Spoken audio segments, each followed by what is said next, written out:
प्रभु यीशु मसीह के मधुर और मीठे नाम से आप सभी को जय मसीह के। आज परमेश्वर के वचन में आप सभी का स्वागत है। परमेश्वर पिता आज अपने वचनों के द्वारा आप सबको बहुत आयत से आशीष को दे। पिता परमेश्वर आज अपने वचनों के द्वारा आपसे बोले और बातचीत करे। आज हम परमेश्वर के वचन से इस बात को सीखेंगे, अनुग्रह रूपी ढाल। क्या है ये अनुग्रह रूपी ढाल? और अनुग्रह रूपी ढाल की हम आशीषों को परमेश्वर के वचन से सीखेंगे।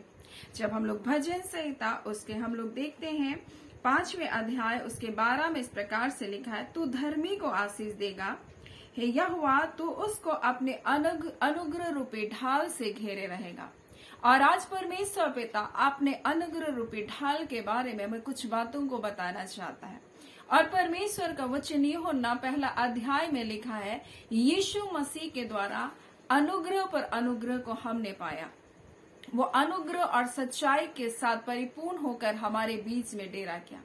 यानी कि जिन बातों को, जिन आशीषों को हम पाने के अयोग्य थे, हम यीशु मसीह में आ जाने के बाद हम हर उस आशीषों को अपने जीवन में प्राप्त कर सकते हैं।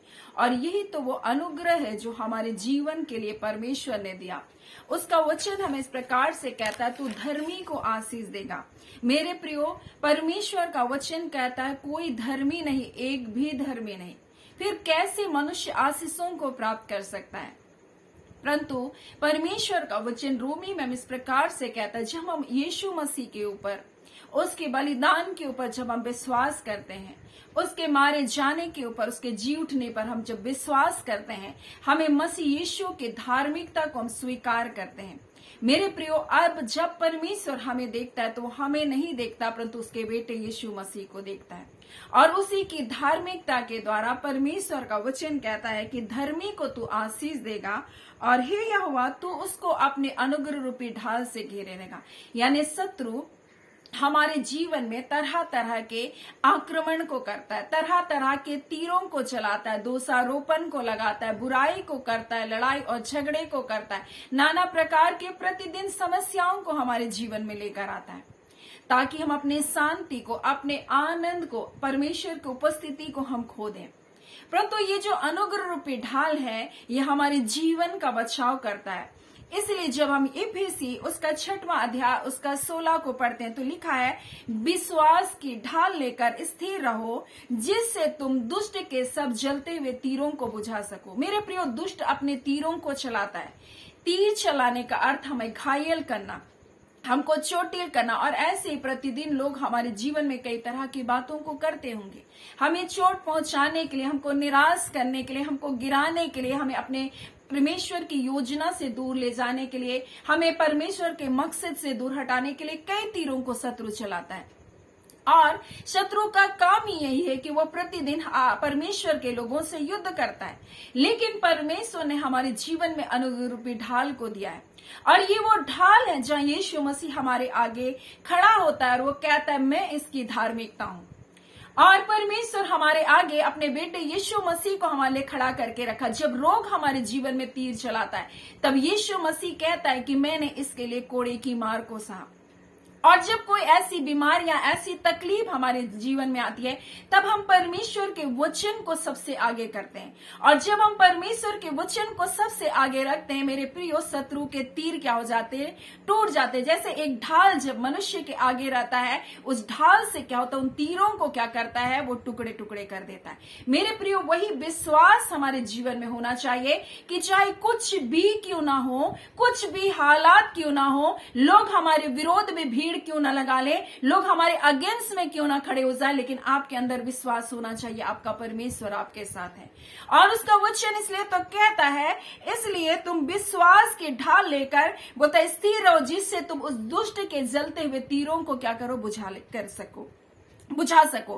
फिर परमेश्वर का वचन भजन संहिता 91 उसका 4 में लिखा है, उसकी सच्चाई हमारे लिए ढाल है। यानी उसका वचन जिसके बारे में आपसे कह रही हूं, यीशु मसीह जो वचन है, जो देहधारी हुआ, हमारे आगे आया। और इसलिए जब हमारे जीवन में समस्याएं आती है, हमको उसके वचन को सबसे पहले आगे रखना है। तमाम हालात, तमाम परिस्थितियों में हमको सबसे पहले परमेश्वर के वचन को रखना है। और इसलिए का उसकी सच्चाई, ये वचन सत्य है मेरे प्रियो। और इसलिए यीशु मसीह कहता है, मैं ही मार्ग हूं, मैं ही सत्य हूं, मैं ही जीवन हूं। और कई बार हमारे जीवन में मृत्यु हमारे आगे आ जाता है, हमारा अकेलापन हमारे आगे आ जाता है, लोगों की बातें आलोचनाएं हमारे आगे आ जाती है, लेकिन हमको सबसे आगे परमेश्वर के वचन को रखना है। ये वचन ही सच्चाई है। मेरे प्रियो, संसार की हर बातें आपके जीवन से खत्म हो जाएगी, लेकिन ये वचन सदैव रहने वाला वचन है। और इसलिए परमेश्वर का वचन हमें बताना चाहता है कि सच्चाई हमारे लिए क्या है, ढाल है। परमेश्वर का वचन कहता है, उसके लिए लिखा, उसके वचन हमारे लिए सच्चाई है। क्या है वो वचन? क्या है? सत्य। वचन सच्चाई है और वो हमारी ढाल है, हमारी झीलम है, जो शत्रु के हर एक अटैक को हम तक पहुंचने नहीं देता, हमें निराश नहीं कर सकता, हमें तोड़ नहीं सकता, हमें किसी बातों में वो गिरा नहीं सकता। मेरे प्रिय, ये वचन है जो हमारी ढाल बनकर हमारे आगे खड़ा है। और इसलिए तो परमेश्वर का वचन कहता है कि तू तो धर्मी को आशीष देगा और हे यहोवा, तू उसको अनुग्रह रूपी ढाल से क्या करेगा, घेरे रहेगा। ये अनुग्रह रूपी ढाल हमारा यीशु मसीह, ये वो वचन है जो हमारे लिए दिया। और यही वो वचन है जो परमेश्वर का वचन भजन संहिता 7 और उसके 10 में लिखा है, मेरी ढाल यहोवा के हाथ में। मेरे प्रियो, परमेश्वर का वचन कहता है मेरी ढाल बोलते हैं यहोवा के हाथों में है और वो सीधे मन वालों को क्या करता है, बचाता है। यानी ये हमारे बचाव की ढाल है, हर प्रकार के शत्रु के अटैक से हमको बचाता है, हमें हमारे जीवन तक वो पहुंचने नहीं देता।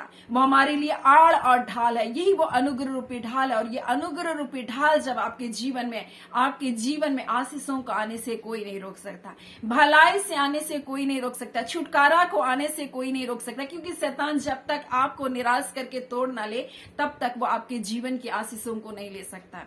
मेरे प्रिय, उसका काम है आपको निराश करना, उसका काम है आपको हारा हुआ मानसिकता तक ले जाना, उसकी योजना है कि आप हार मान जाओ। मेरे प्रियो, लेकिन परमेश्वर ने हमें अपने बेटे यीशु मसीह में जीवन को दिया मेरे प्रियो, और वही तो हमारी धार्मिकता है। उसने हमें धार्मिकता को दिया, अपनी धार्मिकता को उसने दिया, और वही तो हमारे लिए अनुग्रह रूपी ढाल बनकर हमारे लिए साथ है। वही हमारे बचाव की ढाल है। परमेश्वर का वचन कहता है वही हमारे लिए दुष्टों के हर एक तीरों को, उनके सारे प्रहार को क्या करता है, बुझा देता है। इसलिए हमको उसके वचन को थाम कर अपने जीवन में चलना है, क्योंकि परमेश्वर का वचन कहता है कि उसने हमको उद्धार की ढाल दी। यीशु मसीह वो उद्धार करता, वो छुटकारा को देने वाला है। इसलिए जब हम हबक्कुक को पढ़ते हैं तो इस प्रकार से परमेश्वर का वचन 3 अध्याय उसके 17, 18, 19 में लिखा है, चाहे अंजीर के वृक्ष में फूल ना लगे। मेरे प्रियो, परमेश्वर का वचन कह रहा है चाहे अंजीर के वृक्ष में फूल ना लगे, चाहे दाखलता में फल ना लगे, और जलपाई के वृक्ष में केवल धोखा पाया जाए, और खेत में अन्न ना लगे। मेरे प्रियो, सब कुछ नकारात्मक है, सब कुछ विपरीत चल रहा है। लेकिन यहाँ लिखा, और भेड़शालाओं में भेड़ बकरी भी ना हो, कोई आशीष नहीं है, न थानों में गाय बैल है, फिर भी बोलता तो भी मैं यहोवा के कारण आनंदित रहूंगा। और लिखा, अपने उद्धार करता, अपने छुटकारा करने वाले परमेश्वर के द्वारा मैं अति लिखा प्रसन्न रहूंगा। मेरे प्रियो, सब कुछ आपके जीवन में हो सकता है विपरीत चल रहा होगा, और आपके जीवन में इसी प्रकार की स्थिति होगी जहां अंजीर के पेड़ में बोलता है फूल भी ना लगे हो, ना दाखलताओं में फल हो, ना वृक्षों से केवल धोखा ही पाया जा रहा है। सब कुछ विपरीत है। और लिखा हुआ है कि भेड़शालाओं में भेड़ बकरियां नहीं है, न थानों में गाय बैल है, तो भी बोल रहा है कि मैं यहोवा के कारण आनंदित रहूंगा और अपने उद्धारकर्ता परमेश्वर के कारण प्रसन्न रहूंगा। मेरे प्रियो, सारी बातें नकारात्मक आपके जीवन में हो सकती है, लेकिन अगर आपका परमेश्वर, आपका उद्धारकर्ता परमेश्वर आपके संग है, वो आपकी बचाव की ढाल है, वो आपकी उद्धार की ढाल है, वो उद्धार करता परमेश्वर, वो छुटकारा करने वाला परमेश्वर। और ये वचन में इस प्रकार से कहा जा रहा है कि मैं अपने उद्धार करता परमेश्वर के कारण प्रसन्न रहूंगा। यहोवा मेरा बलमूल है। आपका बल का मूल, आपका बल का सोता कौन है? वो परमेश्वर होना चाहिए, ना कि लोग, ना कि वस्तुएं, ना कि हालातें, ना कि परिस्थिति। मेरे प्रियो, वो परमेश्वर आपको अनुग्रह रूपी ढाल से घेर रखा। आप जिन आशीषों को पाने के योग्य नहीं, वो आशीष भी आपके जीवन में आएगी, क्योंकि उसने अपनी धार्मिकता को आपको दिया, अपनी भलाई से आपके जीवन को तृप्त किया है। लोगों की बातें आपके जीवन को चोट नहीं पहुंचा सकती, आपकी हालातें आपके जीवन को चोट नहीं पहुंचा सकती। मेरे प्रियो, लोग दोष लगाएंगे, तरह तरह की बातों को आपके खिलाफ में बोलेंगे, लेकिन आप जानते हैं आपका परमेश्वर आपके साथ है। वो परमेश्वर आपका उद्धार करता, उद्धार की ढाल है। वो परमेश्वर आपके जीवन में आपके बचाव की ढाल है। परमेश्वर का वचन कहता है वो परमेश्वर आपको अनुग्रह रूपी ढाल से क्या करके रखा, घेर कर रखा। और आगे लिखा है, यहोवा परमेश्वर मेरा बलमूल है, वो मेरे पांव को हिरनियों के समान बनाता है और मुझको वो ऊंचे स्थानों में ले चलता है। मेरे प्रियो, परमेश्वर आपको ऊंचे स्थानों पर ले जाने के लिए बुलाया। आपके जीवन में हो सकता है कुछ नहीं दिखाई दे रहा है, लेकिन जब आप यीशु मसीह की धार्मिकता में आएंगे, जब उसके वचन को आप सच्चाई के साथ थाम कर रखेंगे, शत्रु के तीरों में वही विश्वास का वचन उनके जलते हुए तीरों को बुझा देगा। वो परमेश्वर जो आपकी उद्धार की डाल, आपका छुटकारा करने वाला, वो परमेश्वर आपके जीवन में अपने अद्भुत बचाव को, अद्भुत छुटकारे को आपके जीवन में दिखाएगा। और तब तो आप परमेश्वर की महिमा करके कहने पाएंगे कि सचमुच यहोवा परमेश्वर मेरा बलमूल है। वो परमेश्वर जो मेरे पांव को हिरनियों के समान बनाता है, वही मुझको ऊंचे स्थान पर ले चलता है। मेरे प्रियो, ये है अनुग्रह रूपी ढाल की आशीषें। जब यीशु मसीह को जब आपने अपना जीवन को दे दिया, वो जब आपका उद्धार करता है, वो जब आपका छुटकारा करने वाला, जब आप उसकी शरण में आ गए, आप सबसे पहले परमेश्वर के वचन को आगे रखें।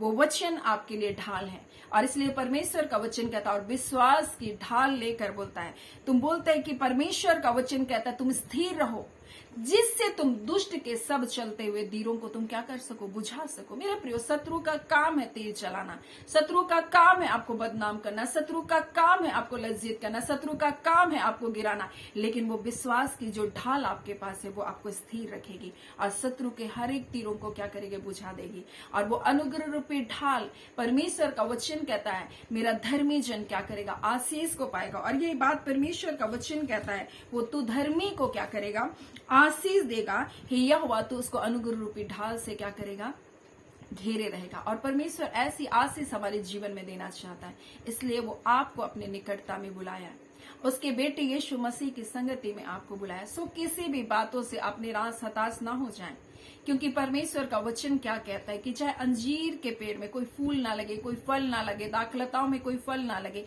भेड़ सालाओं में भेड़ बकरियां भी ना हो, लेकिन फिर भी बोलता है मैं यहोवा के कारण आनंदित रहूंगा। मेरा परमेश्वर मेरे साथ है, मेरा परमेश्वर यहोवा मेरा उद्धार करता है, मैं उसके कारण प्रसन्न रहूंगा, क्योंकि वही है जो मेरी ताकत है, मेरा बल है, मेरा हौसला है। और वही तो मेरे पैरों को हिरनियों के समान बनाएगा और मुझको नीचे नहीं परंतु ऊंचे स्थानों पर रखेगा। परमेश्वर आपको ऊंचे स्थान पर रखेगा जब इन हालात, इन परिस्थितियों से आप ना डरते हुए परमेश्वर के सत्य वचन पर आप विश्वास करते हैं, वो वचन निश्चय करके आपको जय को देगा। सो परमेश्वर पिता इन वचनों के द्वारा आप सबको बहुत आयत से आशीष को दे। आमीन। आइए प्रार्थना करेंगे। धन्यवाद देते हैं जीवते सच्चे सामर्थी मेरे अबा परमेश्वर, प्रभु यीशु मसीह के मधुर मीठे नाम से पिताजी आपके पास आते हैं। आज के सुंदर दिन, सुंदर समय के लिए प्रभु आपका धन्यवाद देते हैं। हर तमाम परिस्थिति, हालातों में परमेश्वर आप अपने लोगों की आपने सुधि रखी है। शत्रु के तीरों को चलाया होगा प्रभु आपके लोगों के ऊपर, आप निराश करने के लिए, गिराने के लिए, परंतु पिता आज जब ये इस समय मौजूद है, खुदा ने इस बात की गवाही है पिता कि आपने अपने बच्चों को अनुग्रह रूपी ढाल से घेर कर रखा। इस बात की गवाही है प्रभु कि आपके बच्चे इस घड़ी प्रभु आपकी स्तुति कर रहे हैं, आपकी आराधना कर रहे हैं प्रभु। हाँ पिता, लोगों की आलोचनाओं के बावजूद, लोगों के छोड़ दिए जाने के बावजूद, हाँ पिता परमेश्वर, बीमारियों के बावजूद, हाँ पिता तकलीफों के बावजूद, दर्द के बावजूद, समस्याओं के बावजूद, ये जब धन्यवाद कर रहे हैं परमेश्वर पिता, ऐ खुदावन परमेश्वर, क्योंकि तूने इनको अनुग्रह रूपी ढाल से मेरे पिता आपने घेर करके रखा। और आज पिता यही बातें इनके जीवन में जय और छुटकारे को लेकर आ रहा है पिता। हर बीमारी यीशु के नाम से चंगे किए जाए, दुष्ट आत्माओं के सारे अटैक को हम पिता यीशु के नाम से कैंसिल आउट करते हैं। हाँ पिता परमेश्वर, आपके लोगों को प्रभु जी जो प्रतिदिन इन सेवकाई में जुड़ते हैं, हम ब्लेस करते हैं। आपका आशीष, आपका अनुग्रह प्रभु जी आपके लोगों के जीवन पर बना रहे। हाँ पिता परमेश्वर, ये अपने पिता परमेश्वर अपने जीवन से आपको महिमा देने वाले हो सके, सत्य के मार्ग पर चलने वाले हो सके। पिता ऐसा अनुग्रह प्रदान कीजिए। हाँ पिता, आपके प्रिय लोगों को आपके हाथों में सौंपते हैं पिता परमेश्वर। जितने लोग परमेश्वर इन दिनों तकलीफों में, पीड़ाओं में प्रभु जी, हाँ पिता, कर्ज में, क्लेश में, संकट में प्रभु, सारे बंधन टूटे। हाँ पिता, कई परिवारों को दुष्ट आत्मा इस रीति से जकड़ कर रखा है प्रभु जी, जो पिता उबर नहीं सकते प्रभु, और उन्हें नीचे और नीचे दबा रहा है। ऐसे लोग यीशु के नाम से आजाद होने पाए, उनकी आंखें खुले, वो सत्य को देखे प्रभु जी, वो जान सके प्रभु वो किस रास्ते पर जा रहे हैं खुदावन परमेश्वर। और पिता, उनकी आत्मिक आंखें खुले, आत्मिक कान खुले परमेश्वर पिता। और पिता परमेश्वर प्रभु, आपको अपना उद्धार करता करके स्वीकार करने पाए। हर दुष्ट बलवंतों के कार्य को जिनके जीवन पर हो रहा, हम बाइंड करते यीशु के नाम से। आपके लोगों को आप ब्लेस किए, छुटकारे को दिए हैं पिता, आपका धन्यवाद। प्यारे पिता परमेश्वर, जितने लोगों को सांस की प्रॉब्लम है, हॉस्पिटल में एडमिट है प्रभु जी, यीशु के नाम से प्रभु जी, खानदाराबा शिखीरियस्तरनबा पिता परमेश्वर प्रभु, पिता वहां से प्रभु जी स्वस्थ होकर पिता परमेश्वर प्रभु जी, हाँ पिता, निकलने पाए प्रभु। हर डॉक्टर को, हर नर्सों को जो उनका इलाज करते प्रभु, उनके हृदय को चलाइए ताकि सही इलाज कर सके। ऐ खुदान परमेश्वर प्रभु जी, हाँ पिता परमेश्वर, जितनी भी गड़बड़ियां हॉस्पिटल में परमेश्वर चल रही है प्रभु, सारी युक्तियां, योजनाएं विफल होने पाए यीशु के नाम से। पिता परमेश्वर, जो डर और भय की आत्मा से ग्रसित है, मैं मर जाऊंगा ऐसा सोच रहे, अपने सांसों के उखड़ने से हर प्रकार का डर और भय यीशु के नाम से इनके जीवनों को छोड़ने पाए। खुदावन परमेश्वर, जो बेड में है प्रभु जी, यीशु के नाम से वो नया बल को पाने पाए। खुदावन परमेश्वर, वो बीमारी के बिछौने से उठ खड़े होने पाए। आपका सामर्थ परमेश्वर उन्हें स्पर्श करे प्रभु, आप उन्हें छुइए परमेश्वर पिता, अपने अंगीकार को बनाकर रखे, किसी हालात, किसी परिस्थिति से वो डरने वाले ना हो सके। खुदावन परमेश्वर, निश्चय करके प्रभु, आपने उनके लिए कोड़े की मार को सा, और आपके कोड़े खाने से प्रभु ये चंगे कर दिए गए हैं प्रभु। ये आपका वचन और आपका वचन सत्य है खुदावन प्रभु जी। हम आपका धन्यवाद करते हैं खुदावन परमेश्वर, आपको नाम को हम आदर महिमा देते हैं। धन्यवाद के साथ पिता, प्रार्थना यीशु के नाम से मांगते, दया सुन अनुग्रह से ग्रहण कर लीजिएगा। आमीन। परमेश्वर पिता आप सबको बहुत आयत से आशीष को दे। आमीन।